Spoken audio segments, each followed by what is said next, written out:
Welcome to CSP 383, Chapter 6, Cognitive and Learning Characteristics. When we talk about cognitive characteristics, the first thing we have to do is understand that cognitive characteristics are within context. So what's the way your brain operates, the way you think, is tied not just to your intellect or your thinking skills, it's also tied to your adaptive behavior.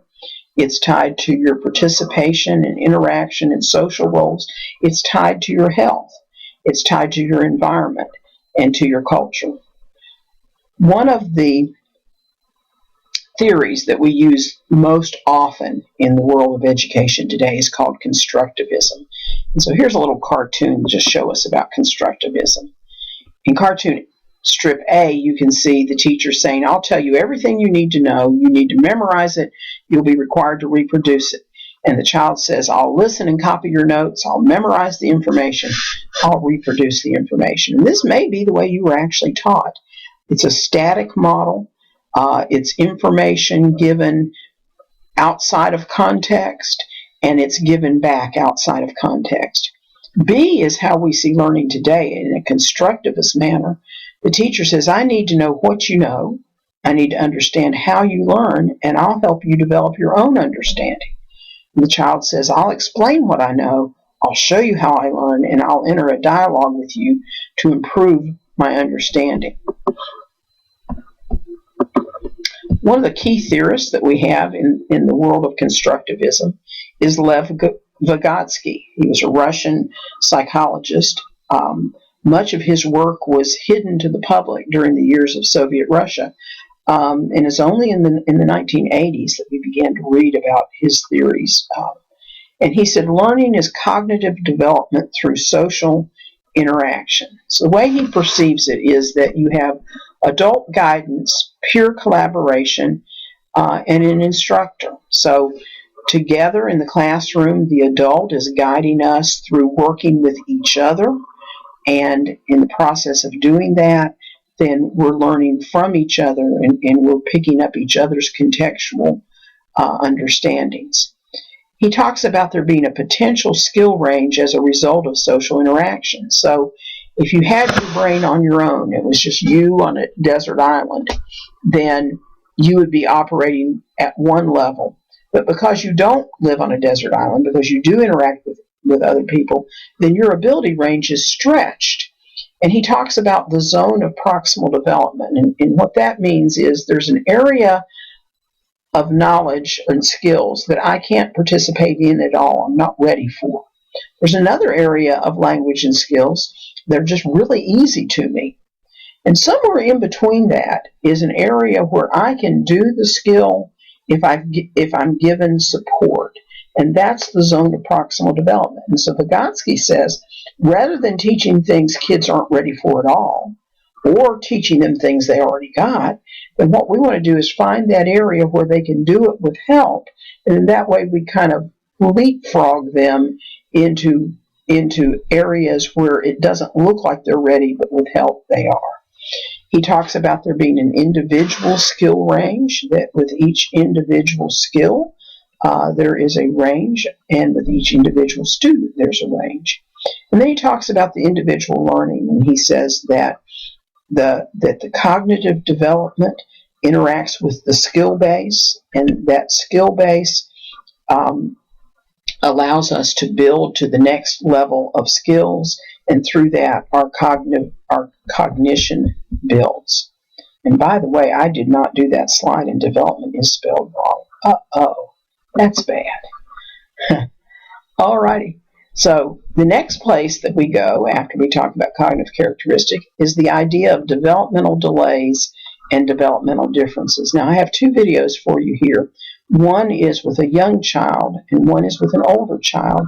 And in both cases, the narrator talks about how you can tell if a child has developmental delays.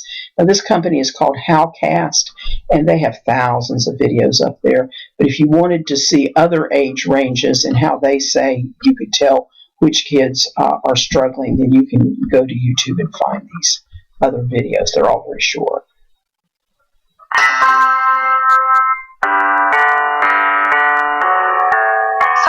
that your 2-year-old may be developmentally delayed would be if they're not walking,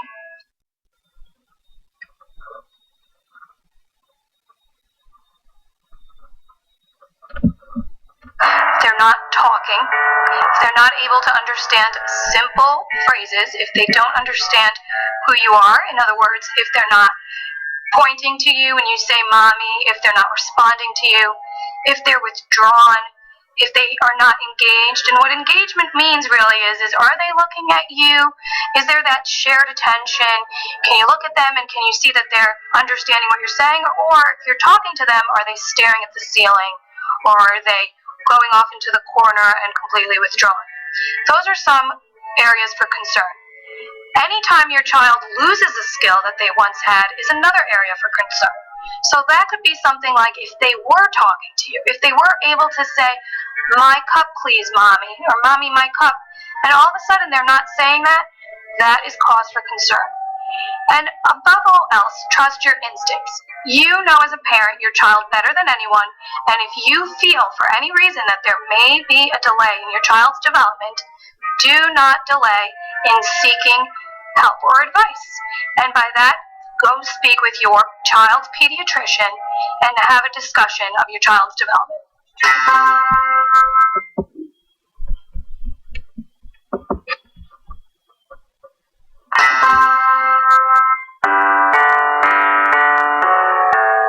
Some signs that your 6 or 7-year-old may be developmentally delayed could include if you're not able to understand what they're saying or if they're not able to follow directions. Another thing to note would be if they're unable to hold a pencil or if it's difficult for them to hold a pencil, that could be a cause for concern. If they're clumsy or unable to keep up with their peers outside in the playground, that could be a cause for concern. If they're withdrawn, if they're not wanting to engage with their peers or engage with you, that's cause for concern. If they ever lose a skill that they once had, that's also cause for concern. What's important to note is that anytime you feel that something may be off and you have that gut reaction and there's an instinct that something may be off with my child, don't delay. Speak with your child's pediatrician and share with him or her your concerns for your child's development. And they will tell you whether or not there's cause for concern.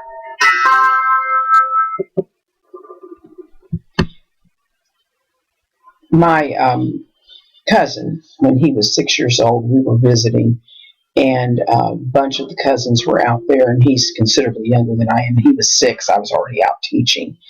And I was watching him run and play with the other children, and I turned to my mom and I said, there's something wrong with Jackie. And she said, well, what do you mean? And I said, he runs funny. She said, well, what does that mean? I said, I can't tell you. It's just that he doesn't seem coordinated. Later on that same visit, he asked me to tie his shoes.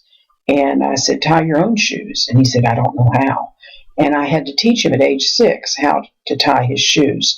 So if you've been around children of a particular age and you notice things that just don't seem to add up, just as the narrator said, then it doesn't necessarily mean that there's a disability, but it means that it's a delay, and it's something then that you would want to check into.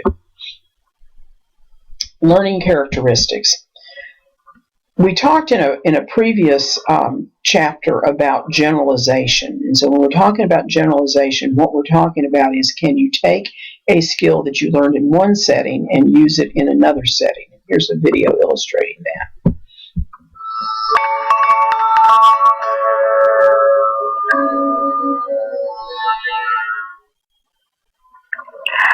Learning new skills can be very challenging for children with autism, so it often helps to begin teaching in a more structured environment like the classroom. However, it is equally important for the child to be able to generalize those skills from the teaching environment to daily life. Oftentimes, generalization will not just occur naturally, so it is really crucial for you to teach your child to use the skills he's learned in his everyday life. Generalization can be divided into stimulus generalization and response generalization. To promote stimulus generalization, you can use a variety of materials.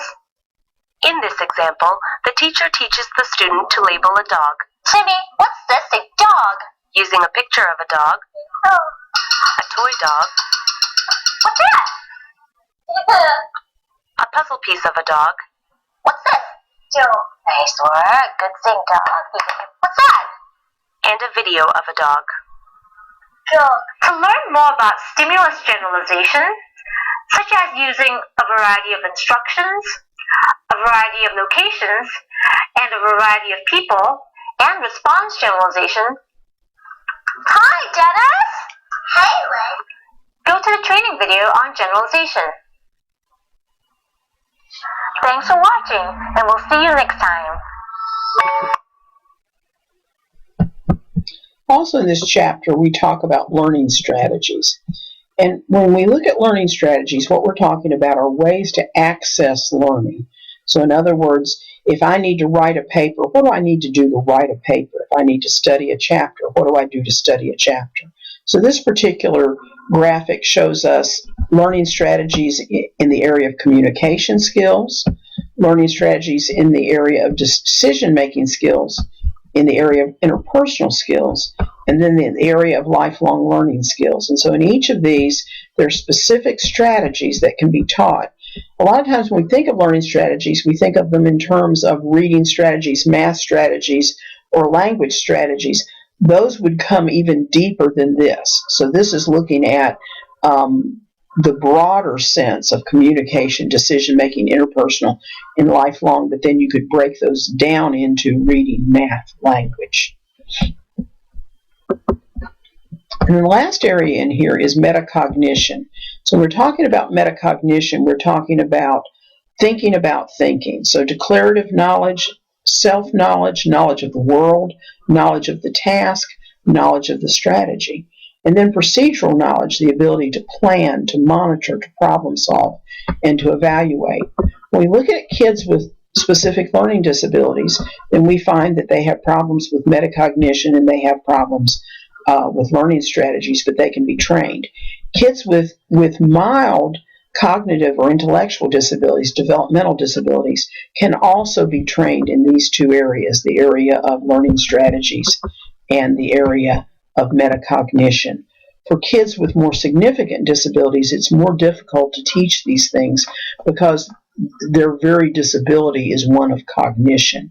Also, the more significant the cognitive disability, then the more likely there is to be an associated language disability, and they may even be nonverbal, in which case these skills would not work. So that, boys and girls, friends and neighbors, is chapter 6.